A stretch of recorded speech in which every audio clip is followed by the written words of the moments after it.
Oh man, the frustrations non-stop. No fights, visa's not done. It's just ridiculous because I've been training so hard for so long, and to constantly get knocked back and told things aren't ready, it just gets me furious. It's a very different sport to tennis or golf or football where there's a structure. There's no structure in boxing. It's all up to who you know, how many tickets you sell, and who you've got on your team. So I have to build that team that can make things happen. Without that, I'm going to be stuck in obscurity, not getting any fights, and it won't matter how talented I am. The plans for next year are the same plans I had for this year. I've just got to make them happen. The plan is to get in the ring, get busy, and get in with a big name heavyweight and prove myself. The only difference next year is that I've got the people around me now that can make it happen. So while this year was extremely frustrating and I had all the ambitions, I didn't have the means. Now I have the means. So 2011, it's like it's time to launch it. I'm ready to go. I'm ready to start knocking people out. And I'm not going to finish my boxing career without knowing whether I'm good enough or not. I will either become a champion or I will get knocked out doing my best. It's not a waste because I'm still getting myself in great condition. I'm keeping fit. I'm getting healthy. I'm learning new things. I'm putting hours and hours, you know. You got to get 10,000 hours in to become a master of anything. So I'm just putting hours and hours into my trade. And when that first fight does come, all that training is going to pay off.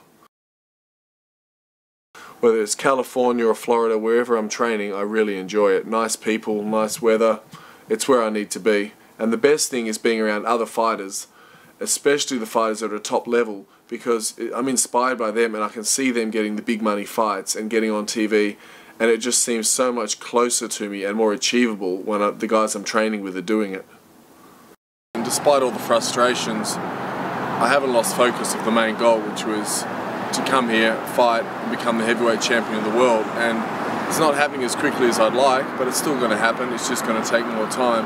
But it's almost a blessing in disguise because some of these hurdles that I've had to overcome have helped me meet some incredible people, some great contacts, and I've just kept improving. I'm just going to have to come back and I'm speaking with the right people, and it'll happen. There's no point in me going back to Australia and fighting there because no one cares if you win 1,000,000 fights in Australia over here. No one cares at all. You're off the radar.